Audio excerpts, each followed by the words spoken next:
Hey guys, welcome back to another 3 and 4 string guitar lesson video.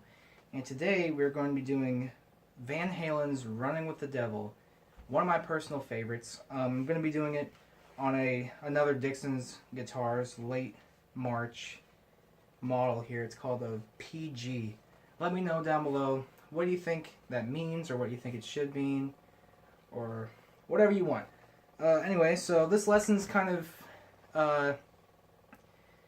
like a really good beginner or intermediate type of song here. It's not too hard, but has a little some complicated things that require a lot of practice. Okay, so we're just going to start right out. Starts out like this.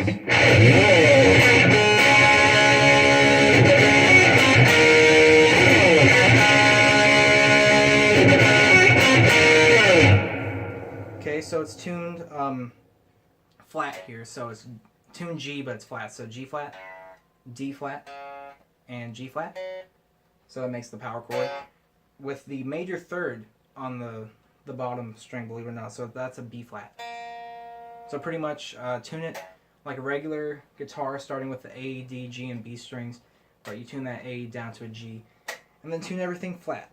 So yeah, so it starts out here on the 5th fret of the D, G strings and B string. Sorry, the D, G, and B strings. So you slide down from that low G string, and then you hit, or you slide up to the 7th fret here. Then you're going to be hammering onto a chord, and the chord starts like that. So you put your ring finger on the 9th fret of the D string, and then put your middle finger on the B string, 8th fret of the B string, and that's what you're hammering onto. So real slowly again, starting from the 5th, and then you want to get this quick down and up stroke in the middle of that. You'll know what I mean in a minute here. So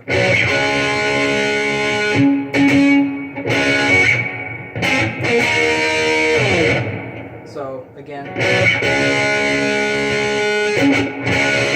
hammer onto that chord that we just learned, and then slide it up a whole step. So slide it up 2 frets, and then you let that chord go and just bar the 9th, and that's pretty much the whole chorus right there.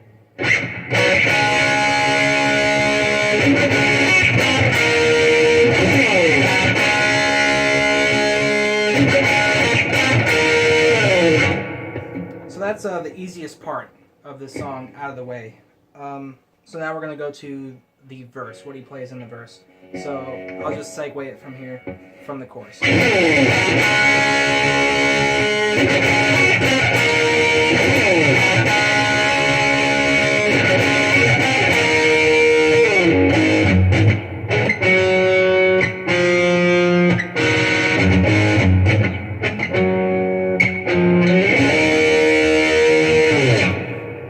So that's pretty much the verse.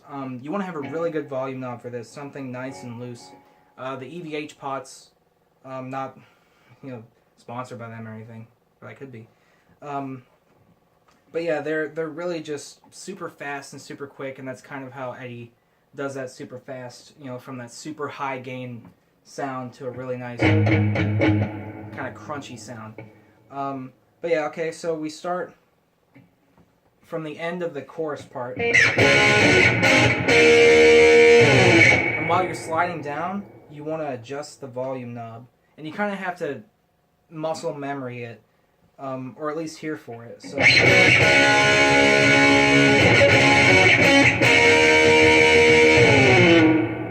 kind of heard how it died at the end a little bit, and that's kind of where you want it.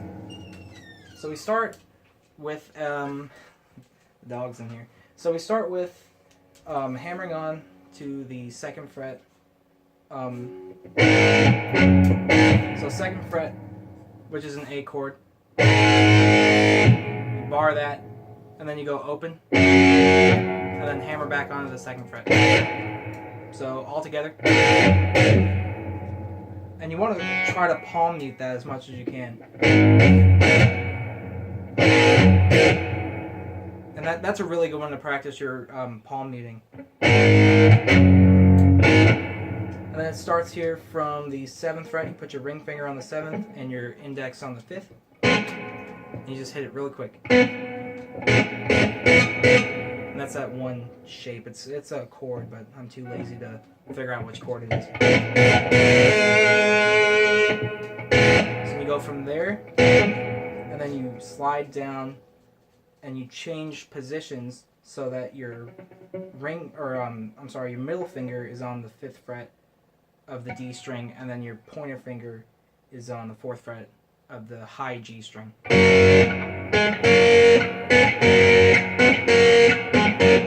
That's another great exercise to focus on your dexterity of your hands and your fingers and switching from different positions on the neck real close to each other. You can slide that up too for a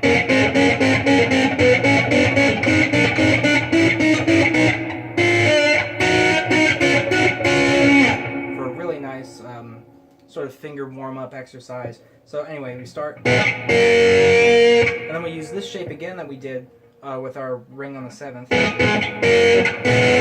but we're pretty much doing it starting from the 4th fret of the D string, and then going to the G string 2nd fret. And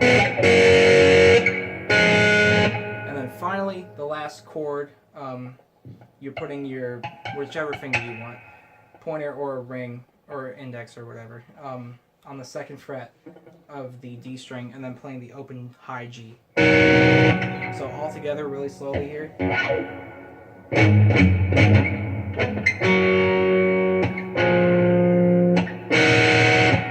And that's pretty much it. You can either use it with your pick, or you can do something really sneaky. So as soon as you hit that power chord, you can put your pick in your hand like that.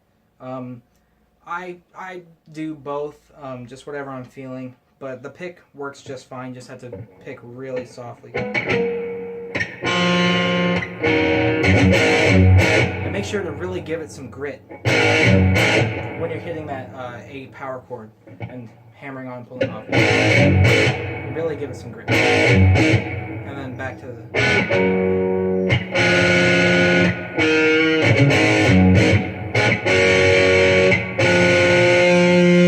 Last part, we slide from the 7th fret to the 9th fret, because we don't have, we're going to be playing an E power chord because we don't have an E string, a low E string.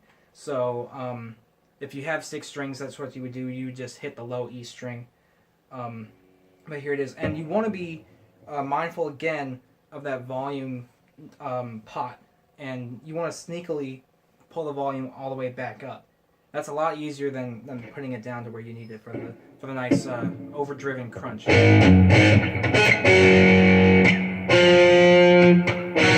do that 3 times, and then the last time you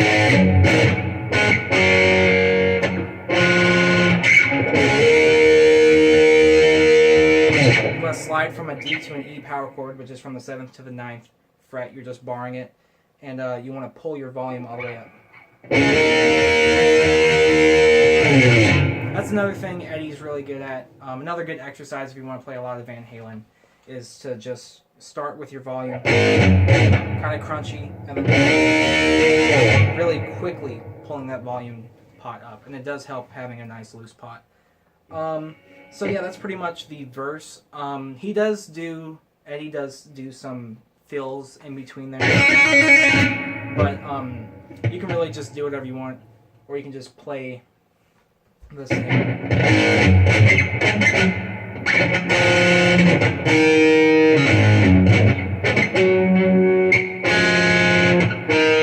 You can just play that all the way through too, if you're not really comfortable with that. So yeah, one of the fills here, I'll teach it real quick.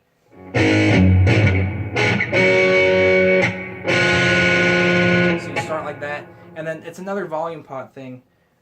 This one's like a really hard thing to do. It's more of like a trick, really.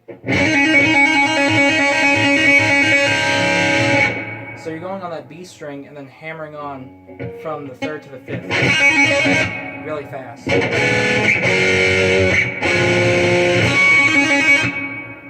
really fast, really hard to do. Definitely wouldn't recommend a beginner doing that. But yeah, so that's one of the fills. And like I said, you don't have to do a fill, and you can just do your own fills if you want. But okay, so that's pretty much the verse, and now we're gonna get to the solo, I guess that you call it. He does it twice in the song. So, but yeah, I think it's a solo here. So you slide up here from doing the E power chord. You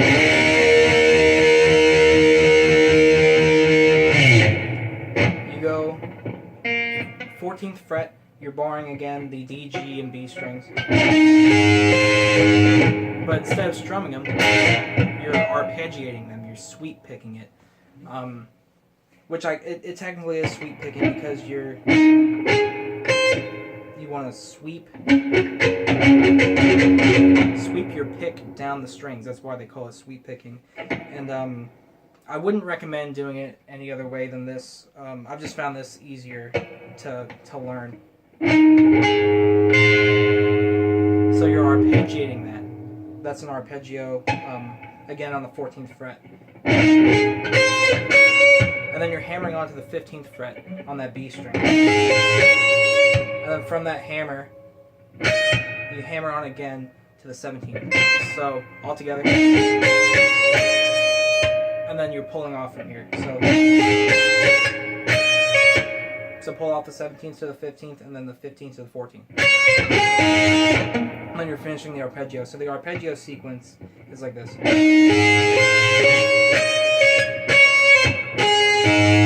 So you're sweeping back up, and you want to be really mindful of how you're doing the sweeping. So when you're going down, you want to have your pick. You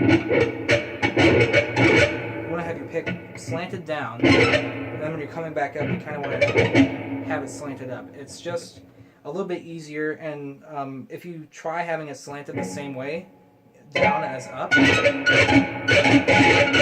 it's really awkward and there's a lot of resistance there. So again, this is how the arpeggio is.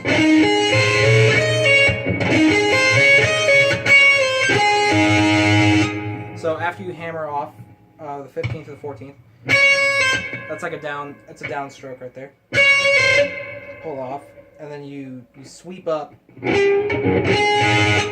on the G and the D string. And then to end it, you go B, D, and G string. It's a lot easier to play it than it is to explain it. So I'll do it again really slow. And you want to slide up into the 14th fret.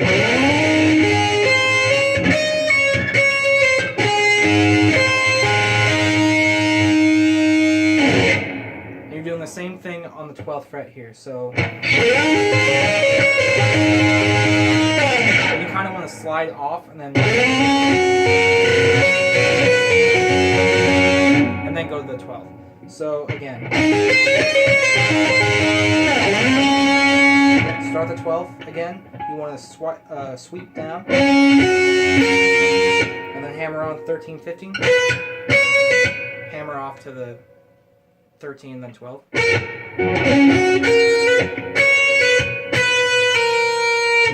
then the same arpeggio thing. You sweep the last two strings, and then you quickly come back up to the B string and sweep that as well. So again, really slowly. It's a lot easier to play it than it is to explain it.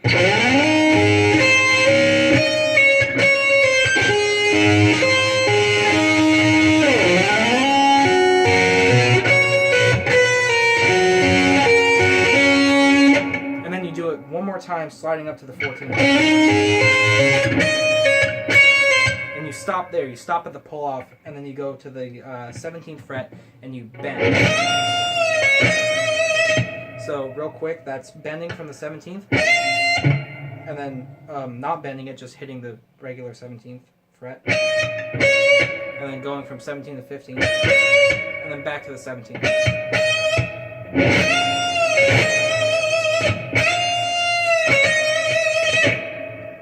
And then the last part of that solo, which happens twice in the song, you start at the 12th,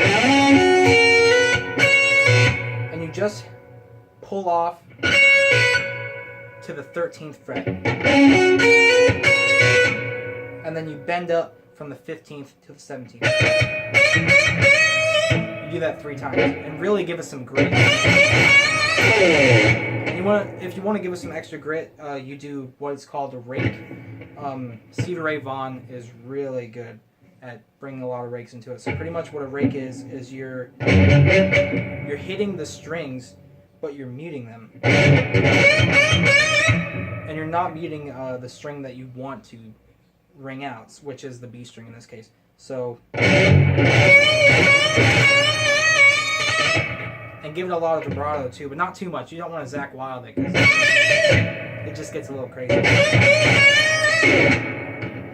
A little goes a long way with vibrato. I've learned that the hard way. So again, I'll just do this whole solo really slowly for you.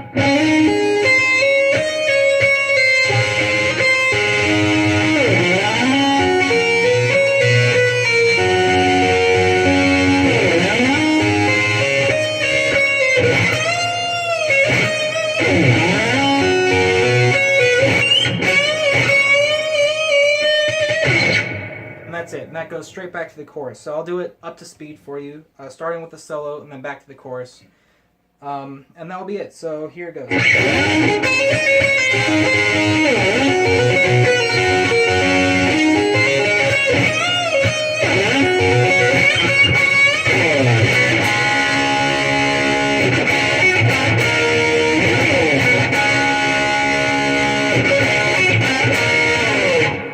And that's the whole lesson. Thank you so much for watching. Please, if you liked it, leave a like and subscribe, and leave a comment down below telling me what song I should do next.